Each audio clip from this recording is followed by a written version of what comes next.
All right, good morning. Happy Friday, July 5th, 2019. We are live. Let's flex those muscles. Let's get ready. Get ready to learn. I'm wearing my plaid to the bone shirt. Plaid to the bone. I love my Life is Good wardrobe line.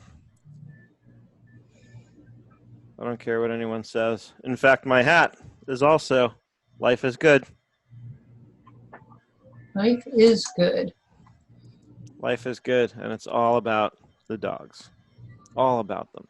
All right, so what happened this morning was I was uploading that video to my Facebook page, and it's sort of the first part of the video that I just added to my Bulletproof Bookkeeping course, and I just cut like a promo version of it that gives you like a good 10 minutes worth of me explaining, my whole sort of philosophy and process here.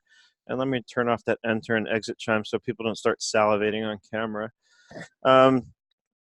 And when I uploaded the post, I am certain that I chose an option to schedule the post for later today, right? Went through some other options, and I didn't like the thumbnail it chose. Took me a second to figure out how to change that, and went through it. And I thought, okay, cool, I'm good to go. It's going to take a while to process. And I had scheduled the post for something like 10:15 this morning. And next thing I know, it starts counting down to a watch party. And I'm like, okay, I'm pretty sure I don't remember clicking an option that says, let's do a watch party at 7:40 a.m. But lo and behold, that's what Facebook decided to do. I went with it. And so some of you saw the invite. And then I was like, well, while I'm at it, might as well share it in the Facebook group, and sort of invite others to join. So some of you got in there a little late, which brings up an interesting point. If you're going to do something like that, make sure there's some sort of dead time in the beginning to give people a chance to join, because if you start a watch party like that and jump right into the meat, a lot of people are going to miss important stuff, right? So that's what some of you probably experienced this morning. But the video's there. You can go back, I believe, and watch it from the beginning. And where it cuts off, in case you're wondering, there is a post in Nerd Buzz, which is kind of the new blog, that kind of picks up where that left off. But of course, you can also sign up for Bulletproof Bookkeeping and get the entire lesson, which that came from, on Bulletproof Management Reports. But it sort of segues off when that video ends into, I'll share my screen and show you this post here, which is called How to Analyze Detailed Sales from QuickBooks Online in a Pivot Table. Now, this actually goes much more in depth. In the lesson in Bulletproof Bookkeeping even, I encourage people to go kind of over to this post to finish. Bulletproof Bookkeeping is it's a little different perspective, because we're talking about, it's really the introduction to a whole section I'm doing in the course on management reports. But this video in particular, let's put it this way, I think it deserves more attention than it's gotten. It's about a 37-minute video. And if you catch it in Nerd Buzz, which is what you're seeing on my screen, you'll see that I've got a lot of detailed stuff in here, right? Including some pretty screenshots that complement the video. But most importantly, down here are the exercises. So when I get to the pivot table part of the video, you'll see I run different scenarios with the pivot table to show you, here's how to get this kind of analysis, and here's how to get that. And those exercises are listed out here.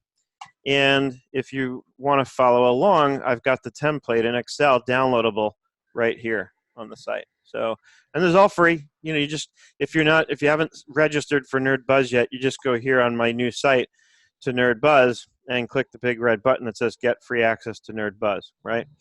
And it's all on new.nerdenterprises.com. It's all on the new website. Easy to remember where the new website is, because it's new.nerdenterprises.com. Right? So you take the existing website and you stick a new and a dot in front of it, and then you're there, right? Simple, clear as mud, hopefully. So that's kind of a little bit of background on what happened there this morning before we went live here on the wonderful Zoom and Facebook. So, how was everybody's 4th of July? Everybody have a nice, relaxing 4th, I hope? Anyone? Bueller? Everybody's muted. Well, I repossessed a house that was totally trashed, so my 4th of July weekend is not going to be relaxing at all. Oh, wow. Were you impacted by the earthquake? No, I'm in Mankato, Minnesota. I was selling a contract for deed. They quit paying on it, trashed it, broke everything, Oh, wow. ripped all the custom closets out of the closets. Wow. I'm having fun. I assume you're going to be engaging an attorney? I have one. Good. Yeah, they should definitely be paying for that. Well, demolition is always fun. You can make that fun. Yes, I demoed the house when I bought it 10 years ago and Oh, it. So second time in 10 years, I'm having tons of fun. Yeah. Well, that sucks. It's too bad that people feel the need to do things like that. Yeah. I watched Jennifer Hudson yesterday I at haven't heard that name in a long time. BC. Oh, but she was fabulous. She Yeah. was fabulous. She was one of the shows before the fireworks. Nice. Very Yeah, nice. one of my faves. Very, very nice. Anybody else do anything interesting or exciting? I didn't watch any fireworks. I actually slept through the fireworks. Did you feel any of the earthquake? Yeah, I posted about it on Facebook right when it happened because I was sitting here at my desk and it was like people were saying it was this long, slow roll. So it like took a minute to think like, is that an earthquake? Because it didn't really feel like an earthquake. It was too slow to feel like what you're used to when it comes to earthquakes. But, sure enough, as I looked around and I see things are moving, I'm like, yeah, it's an earthquake. And it's funny. This is when my wife had just begun to sort of clear out our bedroom so we could assemble our new bed. And I go into the bedroom and I'm like, did you feel that? And she's very like cavalier about this stuff because she grew up with it. I mean, she's been in California most of her life. So, and she's like, no. She's like, I didn't feel anything. I'm like, look around because it was still happening. I'm like, see how like things are moving? I'm like, we're having an earthquake right now. It was just kind of funny. We were so far away from the epicenter that we just felt like aftershocks.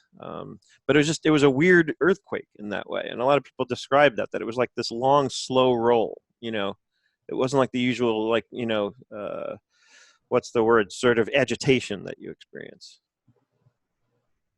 Got it. Yeah. But luckily from what I saw on the news and on the internet, it doesn't sound like anybody was hurt. It doesn't sound like there was any major damage, mostly things falling off shelves and whatnot. So thank God for that, right? There is a road near the epicenter that has a big crack in it. Oh, yeah? Okay. Trona Road, yeah. Somebody had posted it out in the Mojave Desert. Right. But it's pretty significant, so that must be right where the fault line shoots through. Yeah, and they said there were 2 fault lines, actually, that were sort of at the root of it. Wow, 2 of them? Yeah. 2 for the price of We one. actually just had an earthquake this morning in BC, 5.1. Yeah, see, Ooh. you guys had the first earthquake in Canada. And so I posted because I looked it up when I felt ours.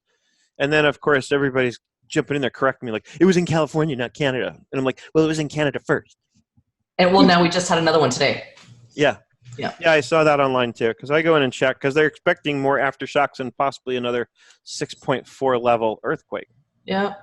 Well, that's the fault lines there, right? Yeah. Yep. All want to be in the ocean, so. That's true. And it's funny because then, of course, now times like this, people are going to be like, oh, well, we should move. I'm like, if you move, you're just going to move from one kind of natural disaster to another, right? If it's not earthquakes, it's going to be tornadoes or hurricanes or tidal waves or something. Wherever you go, you're not escaping something, right? But it is what it is. Luckily, this is the first serious one we've had in like 2 decades, right? Mm-hmm. It's been a long time. Yeah. And so, again, it's been a long time. Thank God for that. Could have been a lot worse. Thank God for that, right? That's right. And it's true, no matter where you live, there's something. I lived in Galveston, Texas, horrible hurricane. Lived in Topeka, Kansas, horrible tornado. Lived in Washington, D.C., horrible hailstorm. Moved to California, earthquake. Right. Yeah. Doesn't matter. Wherever you go, there's going to be something, Mm-hmm. right? Everybody say hi to Sarah Laylaw. She's watching on Facebook online. She's the first and only comment so far on the live feed.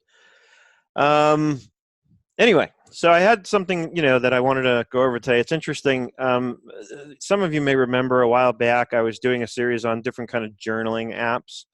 And one of the journal apps that I covered was called Penzu. And Penzu is an interesting one. It was built, from what I gather, for teachers originally to use for lesson plans and things, but then they rolled out this other version, which was just basically a basic journal app. But it's a really cool one. It's very visual. You can graphically assign cool graphics to like the cover of the journal. You can really get creative with it and personalize it. And for a while, I was even using it to just write all my blog post content in it, because it's a cloud-based thing. So just like Google Docs, you can link to it easily and so on and so forth. And you can make them private, of course. In fact, one of the downsides was they didn't have a way to share a journal and make it public, which would have been really cool to have like this nice visual-looking journal that you could share with people. But that's not what it was built for. It was built for private journaling, really. I mean, I could share like a page. But anyway, one of the cool things it does is it emails you. It'll email you a year later and say, here's what you wrote a year ago today. And so it encourages you to click in and look at what you wrote, a year ago. And there's different intervals it does.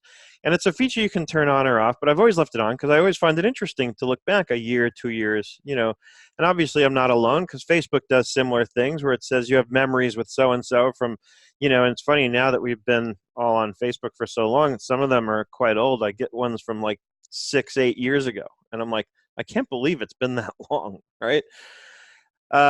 So what happened was I had abandoned the Penzu journaling app at one point because it was running really slow, and I would go on their Facebook page for the company, and there didn't seem to be anybody home, so to speak, there. And so I just kind of let it go. And it's not expensive. It's like $50 a year I pay for the paid version of it. So I just kind of let it go. And then it renewed 1 year, and I was like, oh, crap, I should cancel that. I'm not using it anymore. And then another year went by. And then I went to renew I actually did remember to go to cancel it. And, of course, their support then reached out to me and said, hey, can you let us know, like, what's going on? And then I responded and explained. Long story short, they found a glitch. There was some entry I'd done which somehow repeated itself, literally like 1,000 times or more. And that caused the whole app in my account to slow down. So they fixed it, and then between that and the fact that they responded the way they did and got on it and fixed it right away, I realized, okay, there are people home at this app. And so I started getting the emails again or noticing them again, like this is what you wrote 2 years ago or whatever. And so recently, one of those emails brought me into a journal entry that I had recorded that as I was reading it, I was like, I should share this with people. Because I recognized where it's almost like I didn't recognize it as my own writing because it had been so long, but I recognized the different sources that it came from, and it made sense in the context of the timing because I know at any given time in my life, like what kind of stuff I've been reading, and that obviously has a lot of influence in anything that I write.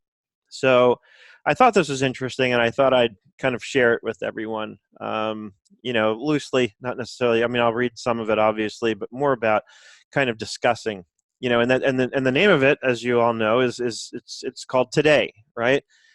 And it again, it comes from a lot of different sources of things that I've read, and there's a lot of literature out there. I mean, case in point, The Power of Now is probably one of the most popular books that deals with this subject of being in the moment, and so many things I've watched and read talk about this, how the only sort of time and place where we find true happiness ever is in the moment right now, right? I once heard somebody say, and it made sense when I thought about it, that usually if we're in tomorrow, we're anxious, and if we're in yesterday, we're depressed, right? That's very, very common and logical.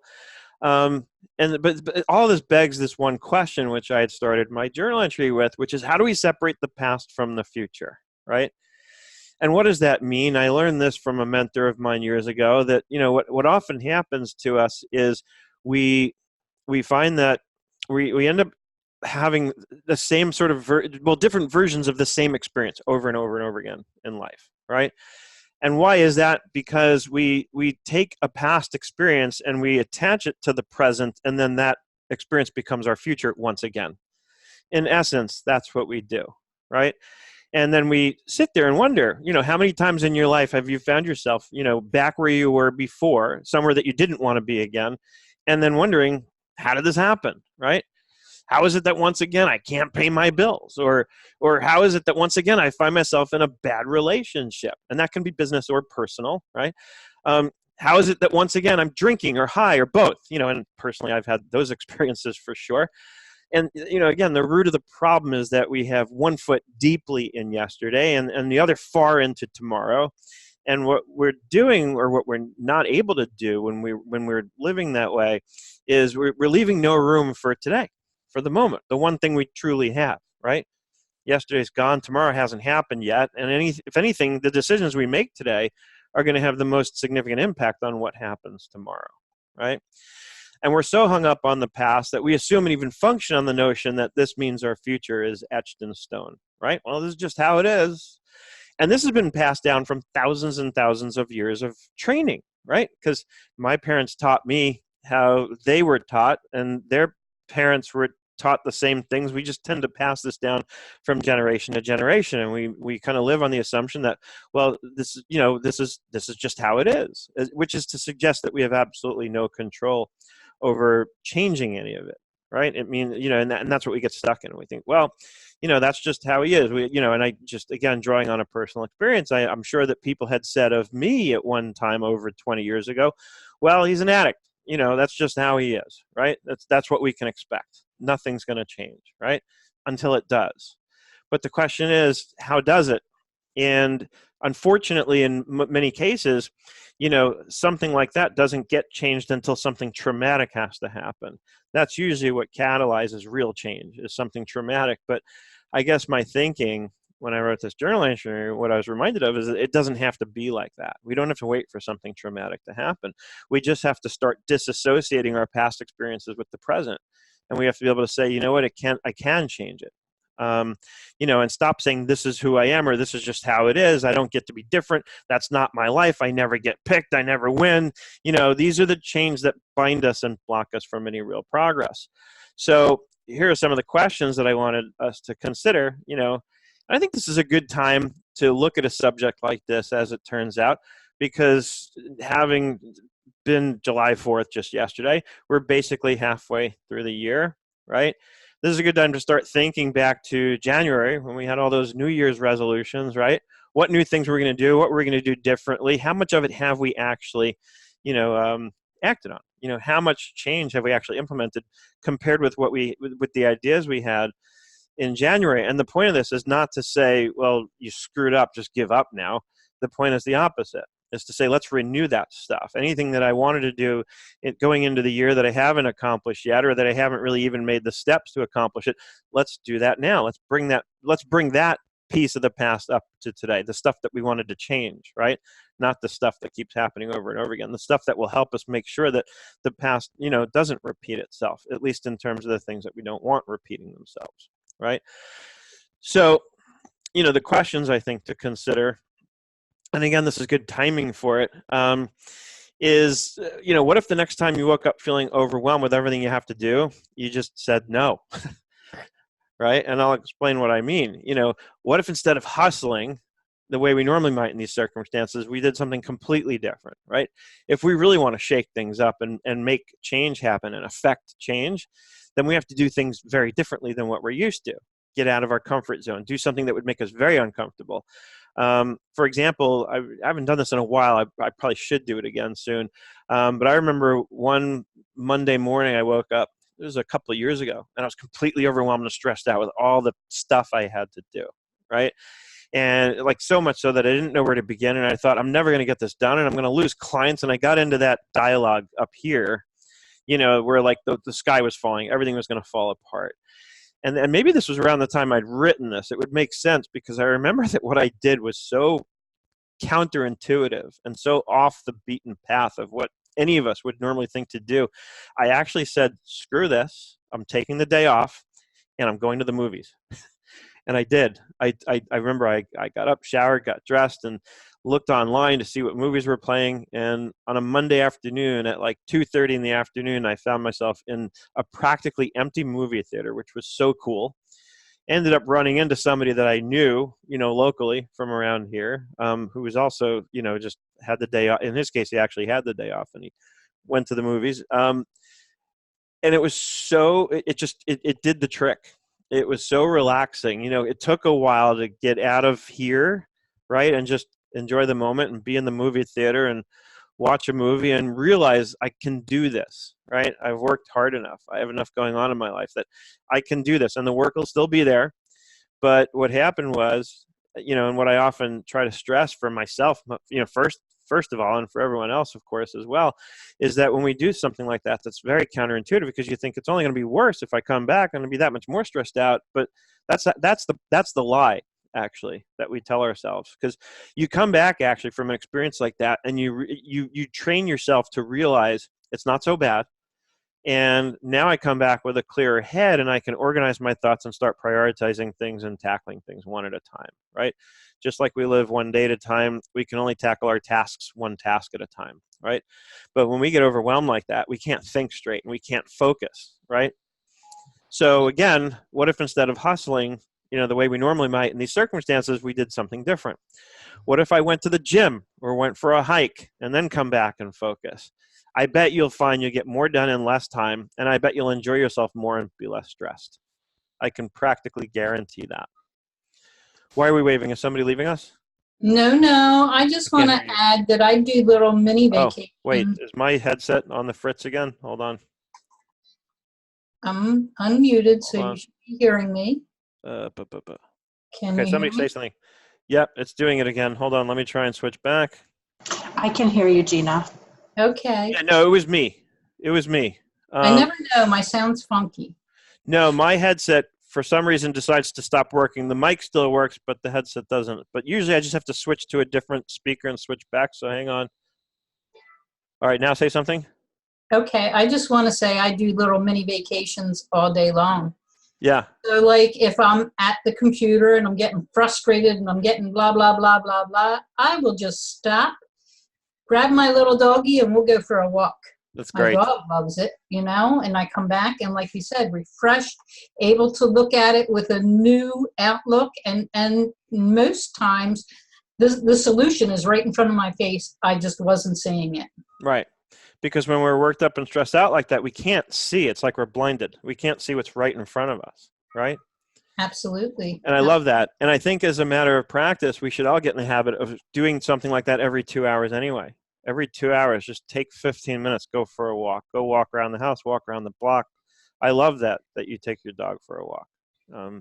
I've started doing, because of my wife's influence, a walk with one of our dogs. Two of them are too old to go on like a long walk like this, but it's a good sized loop. And I track the steps. It ends up being between 3,000 and 4,000 steps when I track it, this walk we do. And if I do it alone, it only takes me about 20 or 30 minutes. If my wife does it now because of her back, she's got to walk slow. We still get it done in like 45 minutes to an hour, is what it takes. But it feels good just to have gone and done that, and put myself somewhat in motion. Otherwise, I'm just sitting here all day. And the furthest I go is I go from this room to the next room to the fridge to get a snack, right? That's the extent of my motion during the days if I'm not sort of cognizant of all this. And you live in a place where the weather is wonderful all year long. Mm-hmm. That's right. 74 and sunny every day. Just about. So yeah, I mean, and I did that. One time I did something else, instead of the movies, where I hadn't been working out in a while at the time. And I went and worked out, I went to the gym and got a workout done. Just anything to kind of, the way I like to look at it almost is that I'm purposely throwing myself off balance, but in a good way, right? I'm throwing myself off balance really to get back into balance, right? And what I mean by that is I'm doing something I'm not normally used to doing, but it's something I should be doing because it's good for me, right? That's what I mean by throwing myself off balance, throwing myself off the usual balance, which is totally imbalanced, right?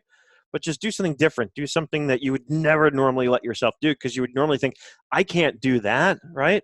I have work to do. I have responsibilities. I can't. It almost sounds and feels irresponsible to do what you want to do, but in the reality, that it's the best thing to do for yourself. Because, like Gina confirmed, we come back from that feeling centered and balanced, and actually much better able to handle whatever's in front of us.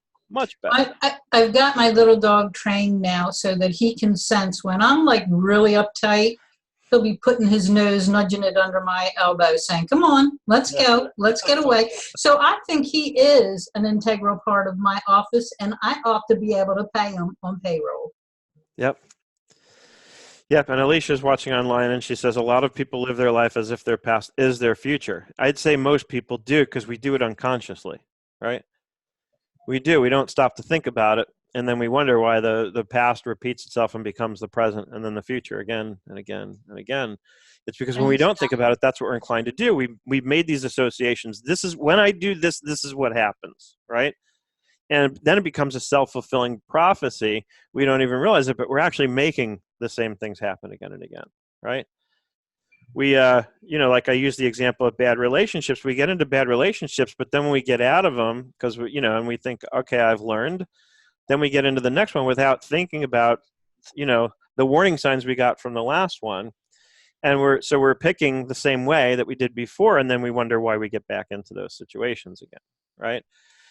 We have to train ourselves that if this is how I normally pick people in my life, I want to start learning how to pick differently, right? And there's all kinds of memes and things on the internet that, as funny as this sounds, can actually help you with this, right? That help you kind of understand who it's in the analysis at the end. It's very easy to figure out, actually, when you stop and take the time to think about it, is, in short, if somebody makes you feel uncomfortable, like somebody once told me, if somebody shows you their true colors, believe them, right? If somebody's behavior makes you feel uncomfortable, probably should stay away, right? Probably should keep your distance. Right? It's usually internal. You don't realize it consciously, just something doesn't feel right about a person. And usually that's your internal whatever telling you something's not right. Listen to that, right? Our instincts are usually much better than we give ourselves credit for. And then there's all the other things that we see. When somebody is not supportive, when you have somebody in your life who's tearing you down all the time and telling you you're not good enough, and they usually hide that behind, "Oh, I'm just being honest with you," right? "I just want to be honest with you. Can I just be honest with you?" But there's being honest with a person, and then there's just plain tearing them down, without being helpful at all, right? And we've probably all been in those relationships, friends-wise and otherwise. So we look for those things and start making different choices about who we want to be around. I've grown much, much more selective over the years about who I'll spend my time with. To the point where I've almost worried, like, is my life getting too small now? And when I thought about it, it's not that it's getting too small. It's just I'm jacking up the quality, right? It's the quality of my life is improving because I have become much more selective about who I'll spend my time with, where I'll spend my time, what I'll do at that time. I become so aware so many times that, for example, when I get up in the morning, for years, my go-to was to get on Facebook and just read all the posts, that people were posting overnight. What were people talking about? And then I realized one day that I really wasn't getting very much out of it. I wasn't growing as a person from what I was experiencing reading all these posts on Facebook. Don't get me wrong. I'm not saying that there's nothing valuable on Facebook. There is. I have great people, present company included, who give me a lot of inspiration and positive stuff. But by and large, the stuff I'm reading when I'm doing that in the mornings is not that stuff. It's frankly garbage. It's what people had for dinner last night, which is nice. It's interesting, but it's not helping me with anything, right? And I realized if I'm going to spend this time reading, why not spend it reading something useful and constructive, right? And it's not like I don't have everything digital. So all I have to do is change screens from Facebook to my Nook app, right? Which is where I have all my books, my electronic books. And I can read a chapter in the mornings on something that I'm learning about, right? And so now I'm reading to learn instead of just reading just to pass time. I don't have enough time to just pass time, right? I'm too busy as it is. The last thing I need to do is spend time wasting it on, unless I've chosen that this is an hour or something that I'm going to spend just down, and just to unwind. But even then, reading Facebook posts, probably not the best way to unwind, right? If I want to really unwind, I'm going to do something like meditation, right? I've talked a lot about calm.com, which I love. Don't use it nearly enough, but it's a great app that you can pull out even if you have just 10 minutes right? And you can do on their app a 10-minute meditation and just quiet the mind, right? So, we're so hung up on the past, and we assume and even function on the notion that this means our future is etched in stone, right? That's what we're kind of saying. Brad says, Spidey senses is what I rely on, being selective who I hang out with. Great message, Seth. You're on a roll this morning. I suppose I am. Well, I, in all fairness, Brad, in case you came in late, I'm going off of a little bit of a script, something I wrote a couple of years ago in one of my journals.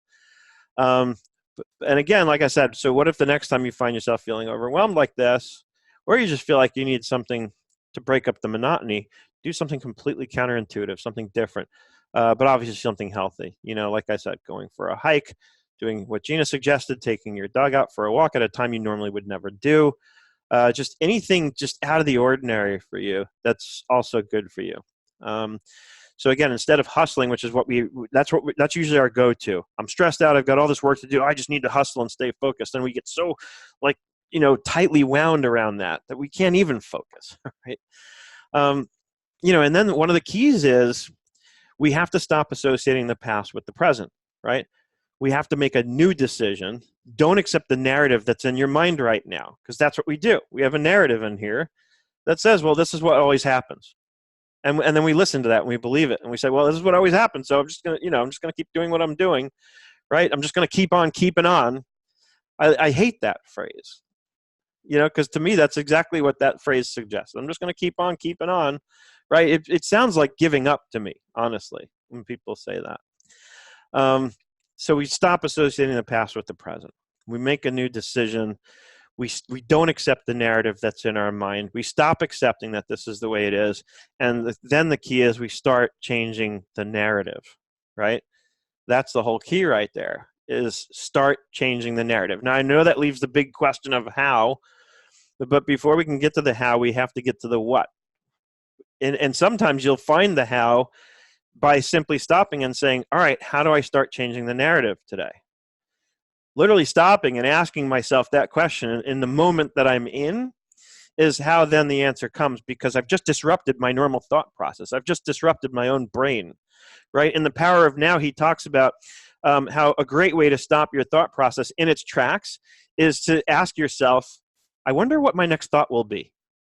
That's exactly how he phrases it in the book. And asking yourself that question in your mind has a really funny and uncanny and powerful way of actually stopping your thoughts in their tracks, right? It's just simple. I wonder what my next thought will be. I wonder what my next action will be. How do I change the narrative? Well, let's start with being in the moment. Today's the day, right? Can't change it yesterday. That's already done. And I can't do anything about tomorrow except by changing what's going through my mind today, right? So today I'm going to do things differently than I've always done them, right? I'm going to put money aside and stop spending, and then I'll get more creative about how I live. Fairly recently, actually, I made some real changes in my personal finances. And it was like stuff that I knew I should have done a long time ago. And I was very aware of what to do and how to do it. But for whatever reason, never stopped to actually make some sort of basic structural changes in how I do certain things with my personal finances that I knew I should have done. Simple stuff, right? Get a cash back rewards credit card. Throw everything on that, earn the cash, pay it off throughout the week. Simple, right? And now I got free money based on money I would be spending anyway. Got myself a new Capital One credit card and started using that. And it's one with a fairly low limit, by the way, because I don't want to let it get out of control to where now I have trouble paying it off, right? Because that's the trap we get ourselves into. So it's a small limit, and every week I go through it and I see, what did I put on the card this week? And I pay that much down on the card, so it never really runs up a balance. It's as though I'm paying it out of my bank account, straight and thorough, but I'm just running the money through that card to get the points. And in within the first month, I'd racked up around $100 in cashback rewards, right? That's $100 I got for free. Okay, simple things, changing the narrative, do something different. What happened was I got some encouragement from my brother. We just got into a conversation about the stuff. And so he kind of pushed me and said, stop talking about it and start doing it, right? Today's the day. So what else? Today's the day that that I'll get more creative about how I live. Today I'm refusing to accept that because this is what's happened in the past. This is what has to happen today, right? As soon as I catch myself in that narrative, I say, stop, no, I'm going to make a different plan for today. I'm going to create a different narrative. I'm going to do something different. And a great way to do that goes back to what we were talking about already, right? Physically get up and do something you don't normally do. It will disrupt your thought process. It will disrupt what's going on in your mind. Call somebody you haven't talked to in a while. One of my favorite things that somebody taught me to do is when I'm thinking about somebody, actually pick up the phone and call them and say, hey, I was just thinking about you. That will guarantee to make somebody's day. If I get a call like that from somebody where they say, hey, I just called because I was just thinking about you, right? Because otherwise it's almost like a waste of a thought when you think about it. If I'm thinking about somebody because I like them and I care about them, and I don't take the time to call them and let them know, what good did it do, right? Other than I had a fleeting thought that I had for a minute and then just blew it off and got back into my normal routine. But imagine disrupting your day that way, calling somebody you haven't talked to in a while that you care about and letting them know, hey, I called you just because I was thinking about you. I've learned to do that. I've learned that when I'm sitting in my car, especially now that I've got this nice car with integrated Bluetooth with my phone, it's really easy to call somebody from my car, and it's a great way to sort of pass time when I'm in the car. And like last Saturday night, I was on my way home from somewhere, and I was thinking about a friend of mine. His name's Noah. And as soon as because I've learned to do this now, as soon as I realized I was in a thought process thinking about him, I'm like, well, stop thinking about the guy and just call him, right? Simple little things, but those little things make huge differences, right? You start doing that for people, guaranteed people start doing it back for you. And wait till you see how good that feels when somebody reaches out to you and calls you and says, hey, I just called you because I was thinking about you. And rather than just let it go as just a thought, I wanted you to know that I think about you, that I care about you, that I enjoy having you in my life, that you mean a lot to me. And a call and hearing someone's voice is so much nicer than a text. Oh, yeah. Yeah, no, text is not the way to do this. I'm glad you mentioned that, Carolyn. Text is, if you start texting people because you're thinking of them, wrong answer, right? Wrong answer. No, you're absolutely right, Carolyn. It is so much more meaningful. And that's the key here, is that it's meaningful when you reach out to somebody and let them hear your voice and you can hear theirs. You know how many times Go ahead. And, I have millennial children, and so they are texting, and I'm like, no, your mother wants to hear your voice. It's something you can read into the voice than a text. There's no emotion in a text. And I can't tell you how many times now I've done this, where the person I happen to call, that I happen to be thinking about, picked up the phone and said, I'm so glad you called. I really needed to hear from somebody like you on something like this today. You just never know when you're going to catch somebody in the middle of a crappy day and really make their day. But even if they're already having a good day, I guarantee you that call makes their day even better. And imagine if you spent more of your life doing that kind of stuff, how much better your life is going to get instead of spending the time arguing with complete strangers on Facebook about politics, right? I guarantee you your life is going to start getting a lot better. It's going to feel a lot better because you're going to be creating good karma, right? You're going to be creating good vibes that you're putting out there that I guarantee you will come back to you. And it's not mystical or magical. It's very simple that when somebody reaches out to me and says, hey, Seth, I was just thinking about you and I wanted to call and just say hello and hear your voice, you can be assured that that's going to trigger me to want to do the same back for them, right? Because it's going to feel good and it's going to remind me that, hey, this is a person I care about and love to talk to. And so I'm going to, soon enough, I'm going to call them back and say, hey, I really appreciate the call you made to me the other day. And I wanted to return the favor and let you know I was thinking about you, right? So it's not that I'm from California and I'm into all this magical, mystical stuff, and good vibes, right? It's very normal and natural, what I'm talking about. So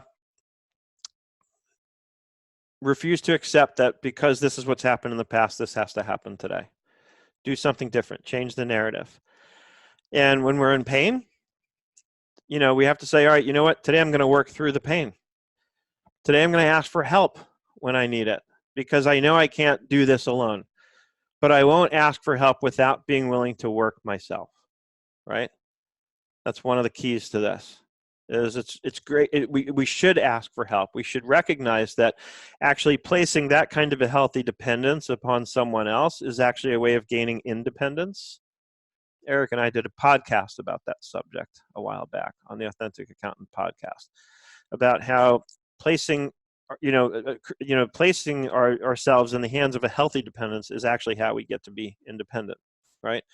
It's how I get to fall on my face less often, because I rely on people who have experience with things that I'm now experiencing. And I go to them and I say, you have experience with this, give me some guidance, help me, right? Or, hey, I'm experiencing this pain, whether it be emotional or physical or otherwise. And I know that you've been through this kind of thing before. How do I get through it? Help me. Ask for help, but then be prepared and ready and willing to do the work, right? And the next couple of things I have, I think really help us with how to change this narrative that I'm talking about. This next one's a real kicker. This is the one that kind of punched me in the gut when I reread it recently. Today I'm going to work on things I enjoy first. So this morning, for example, how I put this into practice, I was up, had a great night's sleep on my brand new bed, and I was up at 4 o'clock this morning, which is often when I like to get up when I can. It was about 4 a.m. Because if you can start learning to get up at 4 a.m., between 4 and 8 a.m., you'll get more done than most people do between 8 and 5 p.m. Guaranteed. Nice and quiet, right? But it's not even about doing work during that hour. I used to get up at 4 a.m. and work because it was nice and quiet and I can get a lot done. But today I'm learning to work on things I enjoy first. And I remembered when I got up this morning that I had last weekend recorded this great video called Bulletproof Management Reports. And so by 5 o'clock in the morning, after my coffee was brewed, I was editing that video. And I cut up the full video for the course, and I cut up the promo video that you all saw, because after I was done, I put it on Facebook, right? And the thing is, that's not work to me. That's doing something I really enjoy. That's one of the things I really love to do, is create and edit videos. It could be any number of other things, but most importantly, working on something I enjoy first, what it does is it puts me in a mindset where nobody owns me.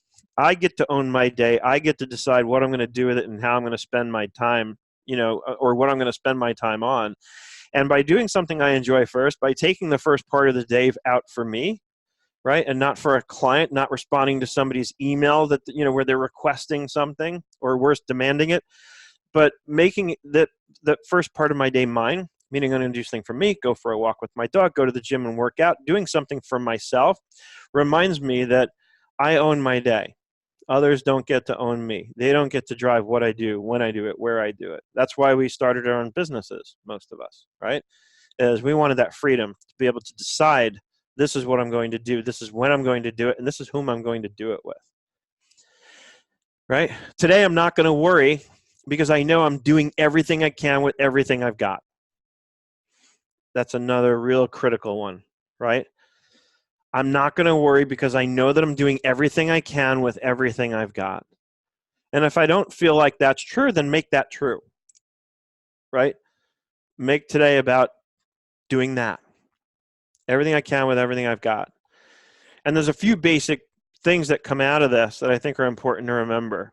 Somebody just broke down for me once. And it's one of those things that's so simple that you don't think about it. And when you hear it, you react to it with, okay, well, duh, but it's not so obvious because it's one of those things that's so obvious that we don't normally think about it. But a couple of really simple things like this. If you're tired, get some rest. If you're hungry, eat something, right? If you're lonely, go place a phone call, right? If you're angry, find somebody you can trust to confide in and share that. Unload it. Get rid of it. You don't need it. It's not helpful. Where I come from in 12-step recovery, there's a passage in one of the books that we read that talks about anger. And I love the way it puts it. It says, I don't even have to read it. I have it memorized, well committed to memory. It says that it is a spiritual axiom that every time we are disturbed, no matter what the cause, there's something wrong with us, right? And sometimes you stop and think, well, what if somebody, what if somebody, crosses the line with me and I have a right to be angry with them? And it goes on to explain that even justifiable anger is better left to those better equipped to handle it than most of us are, right? Because the thing is that anger is going to eat me alive. It's not going to do anything to the person who pissed me off today, right? That person's probably doing just fine, right?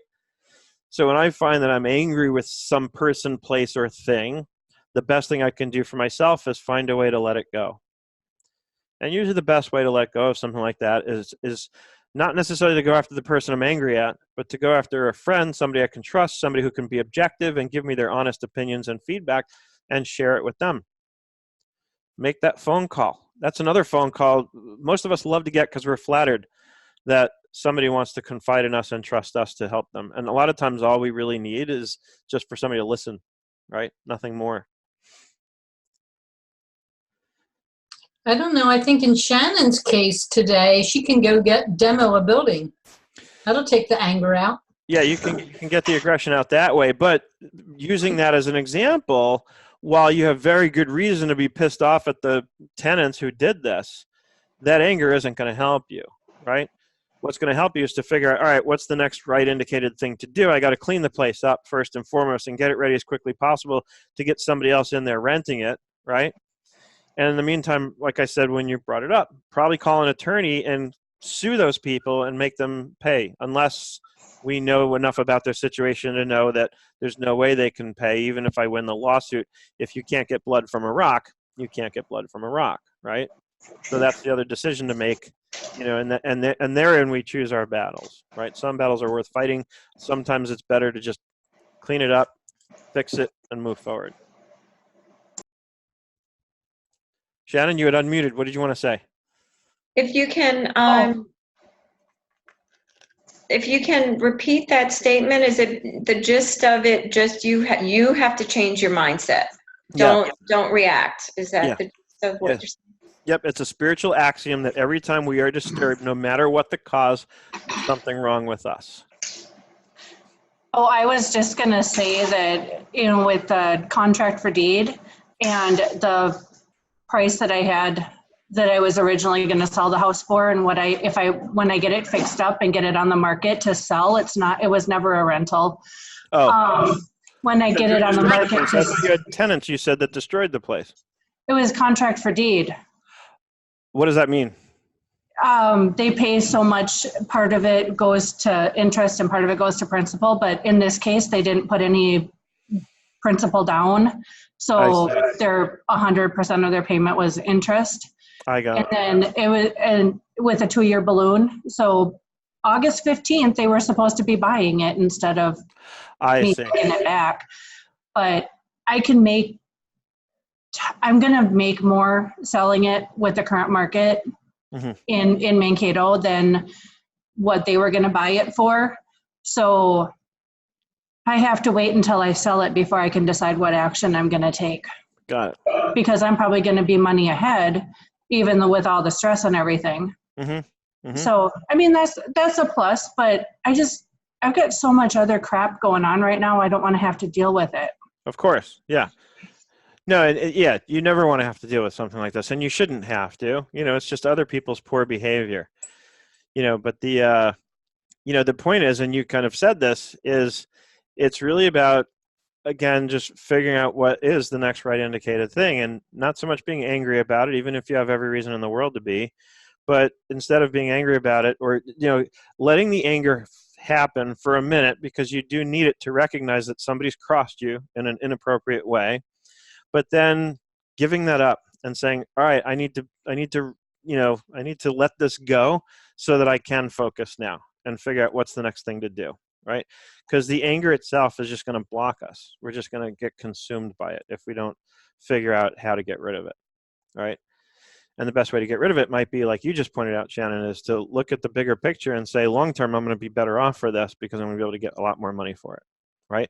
And in that way, look at it and say, even though it's really shitty to have to deal with this right now, they did me a favor in some ways, right? And that's a great way and that's how we change our perspective. And that's all we can do is change our own perspective. And by changing our own perspective, we can turn a negative into a positive. I've often shared the story about how I had this troll on YouTube calling me a fat F word. And, I could have just deleted it and moved on. It probably would have bugged me throughout the day. I would have thought about it and wanted to respond and put him in his place. And instead, because I waited until I was able to remove the emotion from it and respond more objectively, I eventually realized that people like this are usually easy to egg on themselves. And what I did was I just wrote, "Tell me how you really feel." And I got a 4-paragraph response from him in the comments on this YouTube video. And comments are good for my YouTube search rankings, right?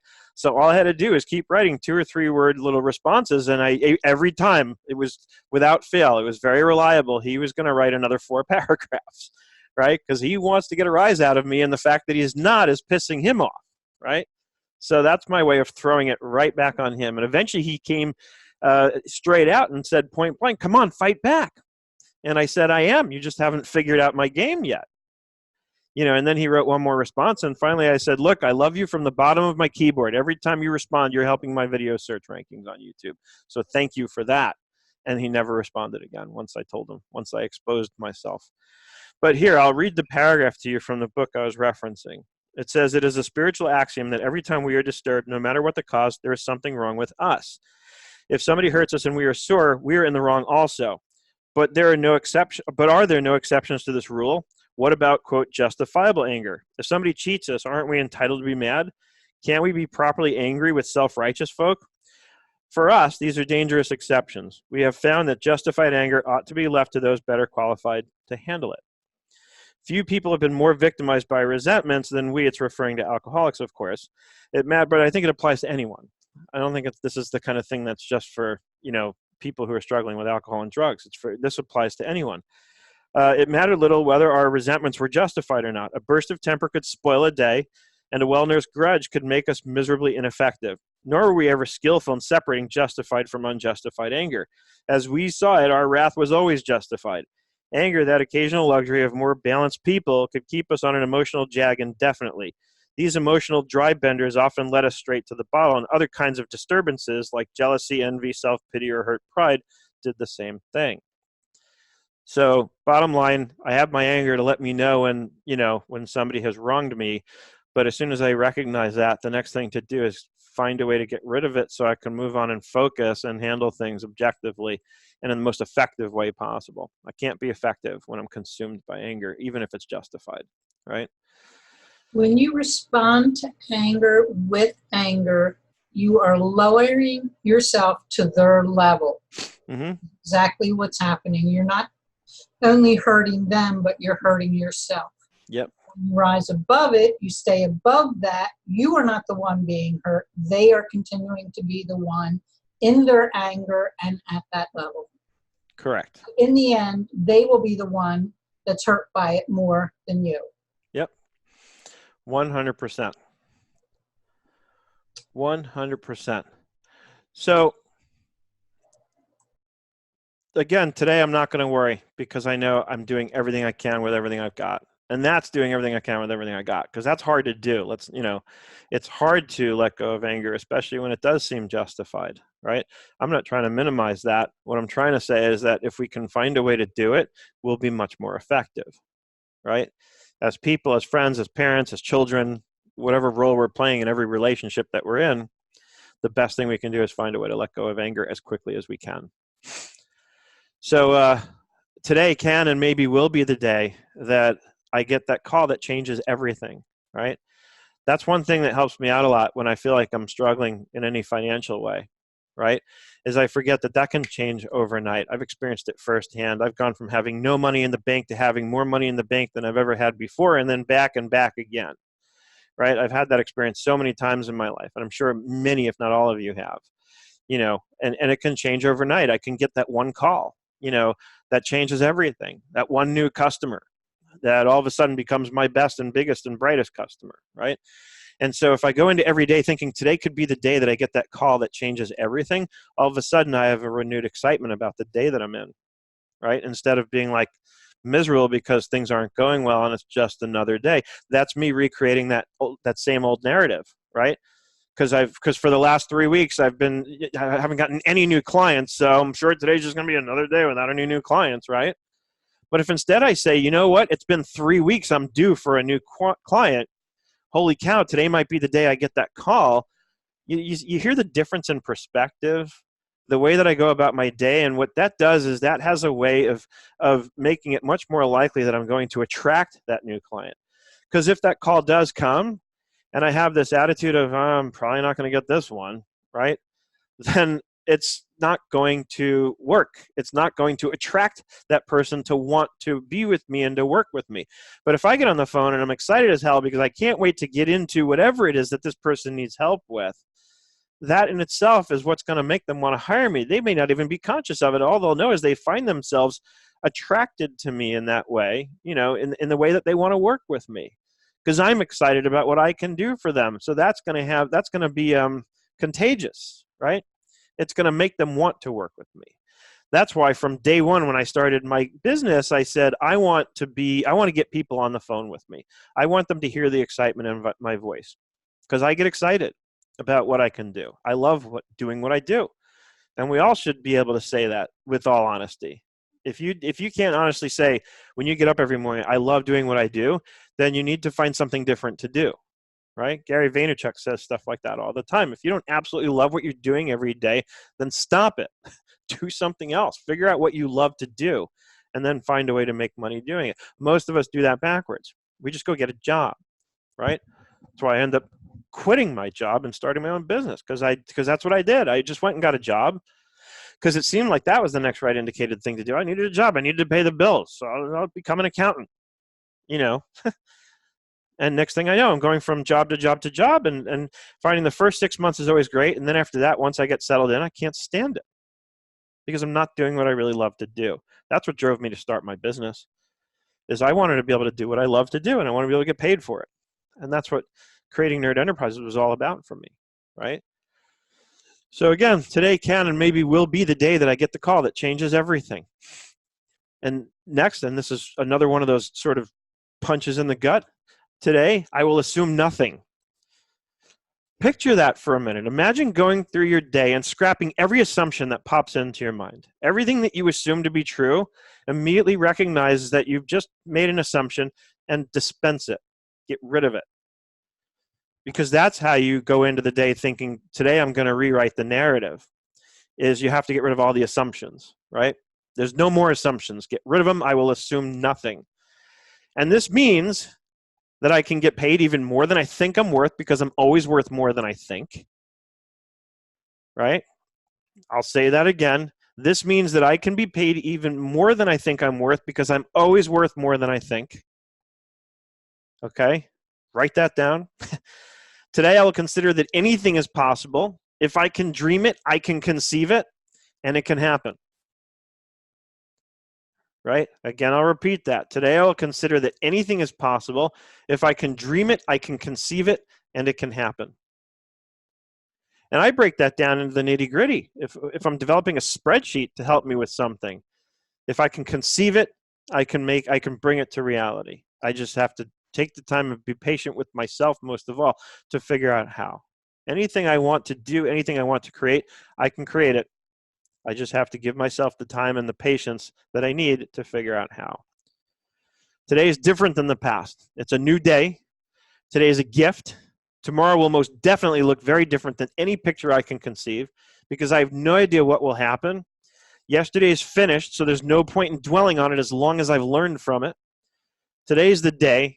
And this is the moment that everything can change. The only questions are, what are you doing right now, and what are you going to do next?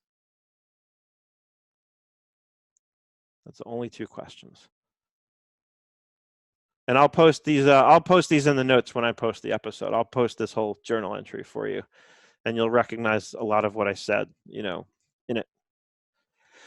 Right? But those are the last two little paragraphs that I wrote. I'll repeat, because we're out of time. But today is different than the past. It's a new day. Today is a gift.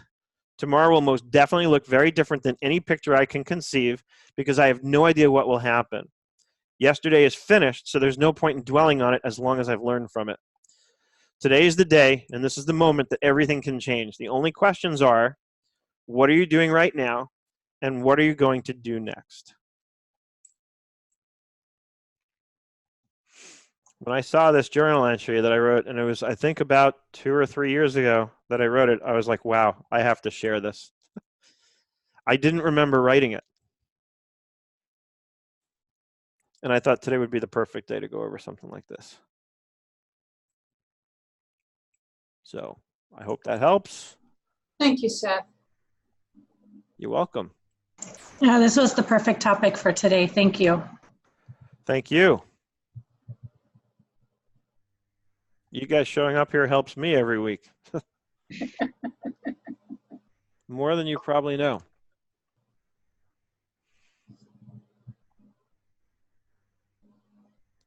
All right, not too many more comments online here. Linda Artisani is looking forward to you posting that. Oh, where did she share that? I actually have a watch party going on at the same time. Oh, you do? Okay, cool. I do. I invited you too, but you don't have 3 screens, so. Fair enough. Cool. Well, again, I really hope that this was helpful. I hope, like I said before we started today, I hope this inspires you. I hope it gets you thinking a little differently about things, because I know it did get me to, it refreshed my perspective on thinking differently about things. So I know it's going to change how I spend the rest of my day today. And even though I have a ton of work to do, I think I'm going to probably take a good amount of time the rest of this weekend and just take it easy for a change and relax and enjoy, right?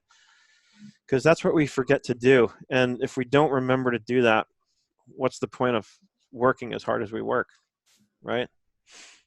Absolutely. And one thing that's not in the journal that I'll share, because it just popped into my head, that I often think about, and you know, this is another thing I got from somebody else a long time ago, is, you know, whatever you believe in, whether you're religious or not religious, if you believe in some sort of a higher power or spirit of the universe or whatever it is, you know, what I've learned to help me think differently about these things is that, you know, if you read a book like The Secret by Rhonda Byrne, you know, where it talks about laws of attraction and how what we do, what we put out there has a way of coming back to us, then think about this. If I'm hustling so hard because I'm so worried that things aren't happening for me the way that I think they should be, it demonstrates a certain lack of faith in the universe. And the universe is going to respond to that, right? On the other hand, if I allow myself the time to give myself a break and say, you know what, it's okay. Like Mike Dooley, who was one of the guys quoted in the book, The Secret, and he has these things, a lot of us get them, called notes from the universe that he emails every day. One of his things that I learned from, he has this, it was years ago, I bought the CD set for this. It was called Leveraging the Universe and Engaging the Magic. And he said that one of my favorite phrases that comes out of it is, the universe is conspiring on my behalf. And if I learn to have faith in that, then I'll be much more okay with letting things go and saying, you know what, I can take a day and just relax and enjoy, read a book, do something I've wanted to do but haven't done in a really long time because I thought I was too busy to do it. Go do that thing. Figure out what the answer to that question is and spend some time on that. And that will be your way of telling the universe, I have faith, I know you got this. And I swear it's been my experience that when I do that, when I learn to let go, somehow I come back with more notifications in my inbox that people have signed up for things that I have out there for sale, or inquiries from prospective clients. They show up, right? They show up exactly when I learn to just let go and have faith that they're going to show up. When I'm worried and nervous and stressed out that they're not showing up, again, that's not helping. And the last thing, I'll leave you all with this thought. Years ago when I worked as a stockbroker, I had a sales trainer who was a really good sales trainer. And he was, one of the things that made him really good was that he understood who we were as people. He understood the kind of 20-year-old something kid who would come into a brokerage office and get a Series 7 license and want to hustle and make a lot of money, because that's what that was all about, especially in those days. Go watch the movie Boiler Room if you get the chance. It's with Giovanni Ribisi.